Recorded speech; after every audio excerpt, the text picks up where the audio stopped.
Hello, everybody. Welcome back to Bourbon Over Baseball with your host Bob and co-host Peter. Glad to be here, Bob. We have another disappointing AL team for you guys. Again, back with video. We had the great Mets last time, which was a nice long podcast, a ton of information. So hopefully everybody watched that and listen, and hopefully you guys liking the new video setup. But we got to go back to the Royals, and again, there are some AL teams left that are going to be okay, but the Royals, there's only a few people on this team that are probably draftable, and one of them we mentioned last week, which was a comparison, and we'll probably talk about him again. What are your thoughts on the Royals? Better than the Tigers and the White Sox, honestly. There's a lot more to like here, I think, than some of the previous just bad teams in the AL. Definitely more than the Orioles, and more than anything else, I think the team looks amazing with the powder blue that you picked out. Yeah, it came out pretty good. Just a couple rough ones with the blue on blue, and the Royals didn't have the best images to work with in some cases, but most of the time they came out really nice and clean. But yeah, there's a couple in here that are pretty draftable players, which makes the Royals decent. But yeah, the Tigers, the White Sox, Orioles were just bad, and again, I still don't know how the Tigers didn't finish like dead last in the AL Central. The entire majors, honestly. They're pretty bad. So break down then the first person for the Royals for us. All right, so we start with Alex Gordon, who, has really fallen off since the Royals won their 2015 World Series, but put together a really useful card that I think a lot of people are going to draft, especially in our 14-guy draft with the +3 fielding and an on-base 7 with decent speed. He strikes out a ton on his chart, but with a single plus at 13, double at 14, to go with that on-base 7, and I think what's really going to draw people in is the +3 fielding for left field, right field. Yeah, he was one of the best fielders in all of baseball in the left field, right field last year, which he's always had a cannon arm and great fielding. Definitely slipped ever since the Royals, like you said, won it, and I don't want this card if I don't have it, to have to get it, but I don't mind taking the +3, but man, that 1 through 6 strikeout really, it'll hurt you. Yeah.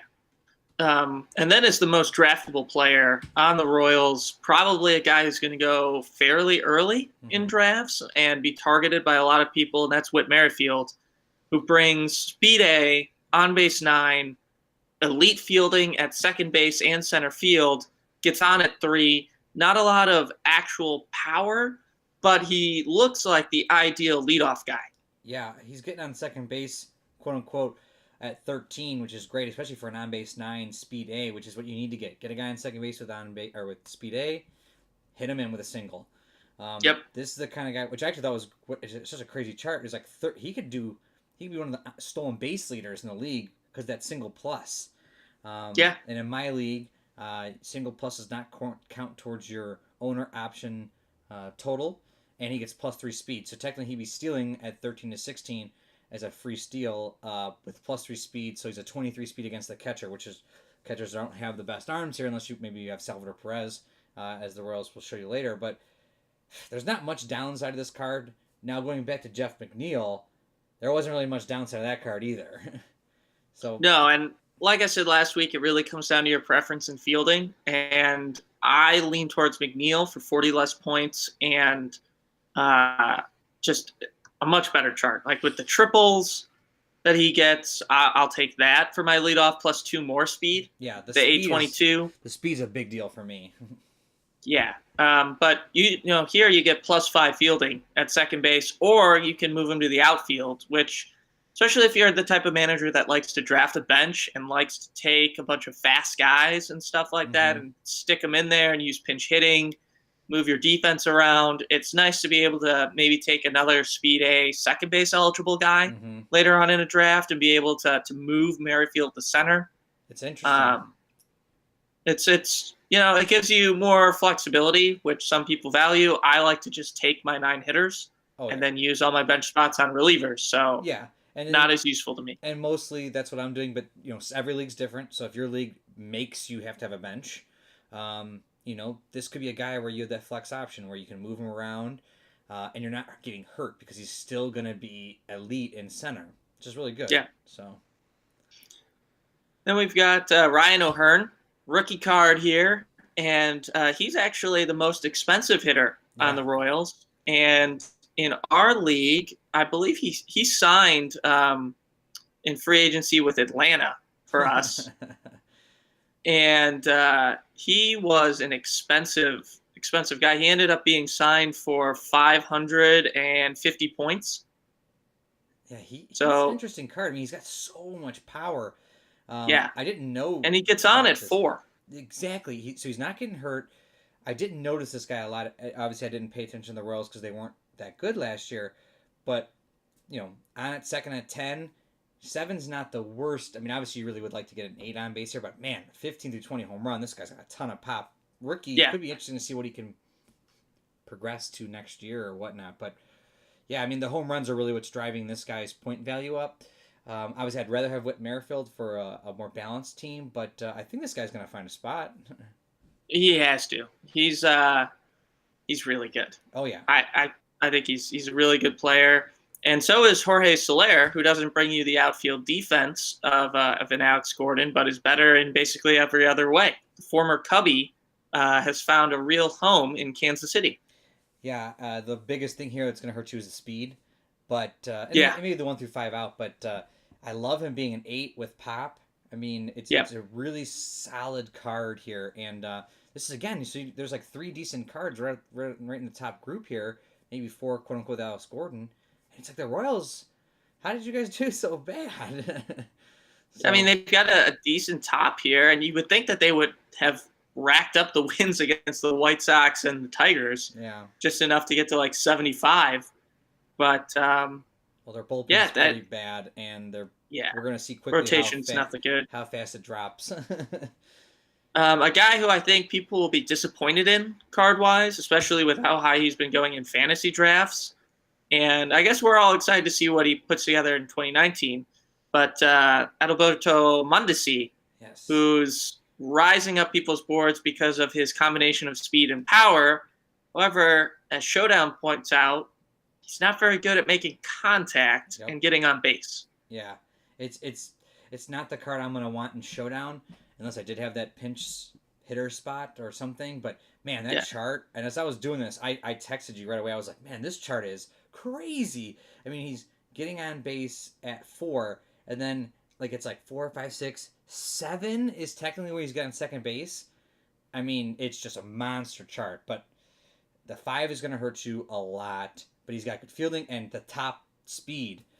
So if you could find a spot for him on your team, it's pretty good. I just don't know if I could. I don't know if I could get a 5 on my team if I don't have to. Yeah, it's what really scares me about him moving forward. He only had a 275 on base percentage last year. He earned that on base 5. His batting average was only 240, and yet he ended up with 14 home runs, 13 doubles in less than 300 plate appearances. Yes. So yeah, you're right. And I saw him go really early in my draft fantasy. I think everyone wants those stolen bases. Kansas City likes to steal a lot. But you got all right. He had a 306 on base during last season. Okay. 276 average, but the 300-ish on base is what pushed him down so far. Yeah. And they're just hoping that he turns it around. I mean, we'll see. I mean, it's still early and he's young. He's hitting 375 through 2 games this year, so still no walks. Yeah. He's a free swinger. 2 triples already, though. 2 for 2 triple-wise. Yeah, so he's going to have another. I mean, if he's going to keep going at this rate, he's going to have an interesting projection. And I'm hoping that if Matt doesn't, maybe I will for the blog, maybe posting weekly to get the 10 on base hunt people and the pitchers maybe later on in the season. But it'll be kind of cool to see updates for the season at who's going to be these elite big comeback players, and can Chin-Soo Choo do it again type thing. So who else do we got here? The races are interesting. After Mondesi, a guy who's always a very controversial Showdown card because he wins the Silver Sluggers and he's always an all-star. Sadly injured for this season, but Salvador Perez, who once again is saddled with an on-base 5, which basically destroys anyone wanting him on their team as a middle-of-the-order bat, although he's got the +10 catcher's arm. Oh, yeah. So elite defense. He's going to get drafted solely because of that. But every year we get some complaining about him being an on-base 5, and there's nothing I can do about it. You don't make the stats up. No, I'm sorry, but he's just a guy who can't really get on base. His career on base percentage is 297. Last year he had a 274 on base percent. He's really fortunate he didn't get an on base 4. He hits 20 something home runs every year, but that's because the Royals face so many control ones, and he eventually gets a chart. Yep. And that's the thing. So you're going to draft this guy just because you need the +10 fielding, and then maybe you'll face those control ones, and you'll get a couple home runs out of this, which is what you're hoping. But maybe. He's not... I mean, I don't mind punting catcher and grabbing someone like this, grabbing that +10 arm, but I don't want to. As Peter knows, I want Francisco Cervelli if I can get him, because I want the 10 on base. But, if you wait and you didn't get... What were you saying? We made him a little more complicated than just punting because he's 130 points. Yeah, the defense was, I think, properly valued in here. Correct. So that you have a little bit of a decision to make on how much you're willing to sacrifice the hitting. Which is what I love. I love that you do have to make this decision. But if you didn't get Ramos or JT Romuda or anybody, Grandal or Francisco Cervelli, it's like, okay, maybe I'll wait till the end. I got 150 points left. I can grab this guy. Yeah. He's not going to hurt me. Yeah. And then Alcides Escobar. How the mighty have fallen. Now only an 18 speed. But still, the on-base 5. He's always been no defense really to speak of. At least he can shift to third for 10 points. Maybe he's a cheap bench guy. Well, that's what the Royals did, right? They put Mondesi at short because he's a better fielder and better overall player, and moved him to third. Yeah. And then Brett Phillips, former Brewer. And good defense in center field. That's about it. Yeah, the on-base 4 is highly undraftable. Though I did find a picture of him trying to grab a ball.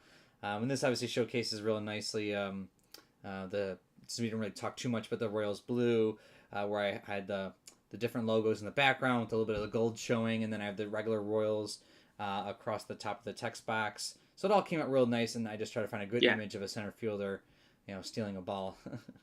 Yeah, no, that one looks really good. I also really like the one for Herrera coming up next, a player who I honestly had never heard of. Yeah. And I doubt he ends up getting – I mean, maybe he's their everyday backup. Well, no, he can't be their second baseman. It's Whit Merrifield. Yeah, but sometimes Whit plays the outfield, and then he comes in. That happened a lot last year. I think Whit played first sometimes. It was a really weird scenario. I guess Herrera is pretty clearly their utility guy. Yeah. From the looks of him. Still feels like it's doubtful that he'll get a card next year. Yeah. But I guess he's already got 10 at-bats this year. He's on the Marlins. Oh, okay, so he got traded. So you're welcome, Miami. This is an everyday player for you. There you go. Man, that team's going to be brutal again this year. Yeah, they're going to be rough. Oh, man. Let's see. I guess, I'm looking at this roster, and boy, it's tough. Yeah, they traded away everybody. They're just trying to get young talent right now. I mean, they're going all in the Astro Ball strategy here, but they just don't even have anybody. I haven't heard prospects. Yeah, young talent though for the Royals. Couple more rookies as we finish the batting order and move into the pitching staff. Hunter Dozier. Mm-hmm. Who I don't know if he's related to Brian, but just based on having a cooler first name and the same last name as Brian Dozier, I expect big things out of. There you go. He's got a big chart. Not really draftable here. Yeah, big chart. That's about it. Rotation starts with a tier 3 guy in Brad Keller, but most people will pass him up due to the control 2. Yeah. Young rookie had a very good season, earned a tier 3 card. 400 points, most expensive player on the team. Yeah, I mean that's because of the 1 through 18 out. You don't want them if you don't have them too. But if you did have a high infield defense, it's actually 7 through 14 ground ball rate, is really big, and with the high strikeouts that most people are going to go with, you could go with a high defense ground ball strategy, and this guy fits decently into that mold, and no one's going to be looking for him, so you could grab him real late, and the only thing that sucks is he's 400 points, but he's not, if he gets the advantage, which I know some people go high, they punt on pitching and they go high on base batting, you could get low 1-2 control guys and try to just win 50% of the rolls. I don't like that strategy. I've seen it fail, but yeah, you should be still winning way more than 50% of the rolls for sure, especially with the league. Yeah, so I think the average on base for most teams is probably going to end up aggregate to be around 7, maybe 6.5 even, just based on how many teams we've got. So a guy who's a control 2 should still, as a whole, 75% of the time, get his chart like 75% of the time. Yeah, and he's not going to give risky up outs. But I think this guy fits. When I saw it, I was like, he fits really nicely into a ground ball strategy team. Be a good number 3 starter for a team that builds the infield defense. Yeah.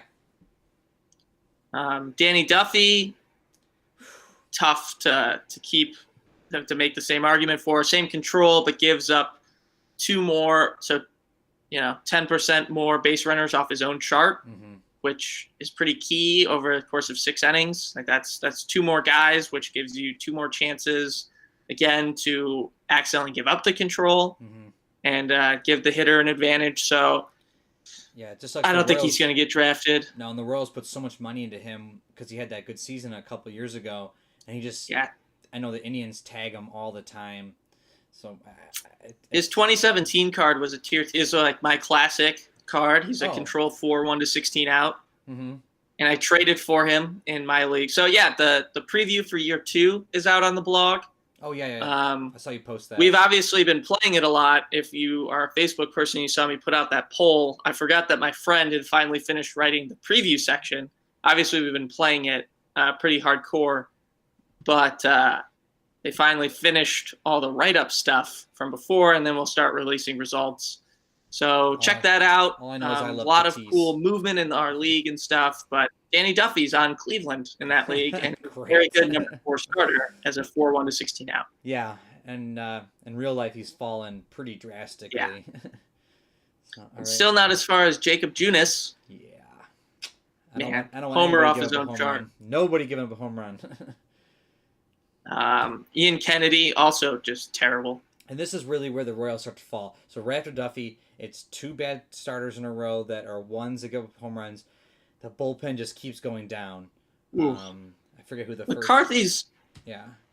Well, he's bad because he's 2, 1-17 out. Tim Hill, Tim Hill's probably their best reliever. Yeah, he's not gonna hurt you too bad. The 3 control is whatever. He's gonna give up a lot off his own chart, though. Yeah, but what's cool here is this guy could find a spot just because of his value for 30 points. Yeah, I could sneak this guy into my team. But rookie, we'll see what he can become. Nah, Brian Flynn, brutal. Yeah, don't want any zeros if I don't have to. God, is Birch Smith still on the team? That is a terrible card. Yeah, actually doing that card, I was like, man, I'm like filling out every single category here. I hate 1 through 14 out guys, and if you're gonna have 1 through 14 out, you better be like a 6 control guy. Yeah, they pitched him for 78 innings in 38 appearances last year. He had a 1.667 WHIP and a 6.92 ERA. 6.92? Yeah. Whew, they're just throwing him out to the Wolves. So he only pitched last year. I mean, I guess he pitched 10 games with the Padres in 2013. His WAR. I remember that card now. His career WAR is negative 1.9. I remember when I looked him up, it was like he's been pitching since 2013. And so I was like, but then it was like, he's a rookie. I was like, that's really odd because he had that long hiatus. I found where he is today. Marlins? Brewers. You're hanging out with you guys. I don't think he made the team, though. Oh, okay. He's in the minors. Oh, thank God. Yeah. Woo! And that's where he sort of sort of is right now. I mean, that's what his card should be. He should be in the minors. Oh, yeah, that is a But he can give you rough looking 2 card. innings of roughness. Yeah. Oh. At least Josh Hader's a stud. Josh Hader, I read that stat about him like throwing like nothing but fastballs so far this year, and he's just been getting swings and misses. He's just too good. His FIP is in the negatives, first of all. Second, his strikeouts per 9 is currently 21. I don't know. So that would be a 1 through 20K chart. Like that would be what it was. It's like, oh, you lose the advantage. He struck you out. Yeah, he is super dominant, and he's technically their closer right now. So I'm getting all these saves because I drafted him in like every league I could. So. Nice. All right, and then lastly, who do we got? Willie Peralta. Oof. It's another bad pitcher named Peralta. He's the closer, and he is not good. No, but I like the way this card came out. I like the blue on blue. Yeah, this one's it's like a more vibrant picture. So the blue itself, which would be the same color, actually comes out more bold. Yeah. And he's kind of pumped in this image, which I really like. But I really don't want any 2 closer people on my team if I don't have to. No. But that sadly, people that are listening, that is the Royals. Again, they're not that good. I think next up we have the Twins, which is another rough team, but there are again a couple highlights just like this. They're going to be more for the future. You know, getting a Nelson Cruz is going to be fun. Fun to have on their team as a pennant run addition later. And then I think we have the Mariners still coming up, which is going to be a really good team, and the Rangers are pretty bad as well. But what's up next for the NL?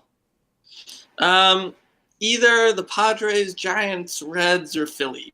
Okay, so we might not the Marlins. I'm putting them off perpetually. Yeah. So maybe we can see the Giants and or the Padres, I'm hoping, and then we'll see Tatis. The Giants, besides Bumgarner, a couple of relievers, they're kind of rebuilding. So we'll see. But I'm glad that we got to do this, Peter, and I'm glad that we got the Royals now out and one step closer to getting all these 2018 cards out, which means more for the fans, and then obviously we can start the pennant run editions and more of the fun flavor stuff that we do on the side. So yeah, because I think we've only got I got 4 8 or 9 teams left. I got 4, and I think you have 5. So yeah, so we're over 2/3 of the way done. Yep, and hopefully everyone can start playing. I mean, the season's starting, so start playing these games. Let us know what's going on. So yeah, all the good players are already out, basically. Well, there's a couple on the Mariners, so that'll be fun. And Phillies. Yeah. Phillies. And the Phillies right now are so good. They're just hitting home runs. Bryce Harper hit that ball 460 feet the other day. I mean, that was crushed. So he's justifying the Alex Rodriguez-esque pennant run card I'm making him. Yeah, I mean, he teed off on that ball. So it's exciting. I'm excited to see the baseball, and I'm excited to watch the Tribe. I'll be drinking tomorrow at the home. I won't be at the home opener for the Tribe, but I'll be drinking and rooting for them. Nice. It's pretty exciting. I'm so glad baseball season is back. So thank you again, Peter, and thank you everyone listening, and I will see you guys next time.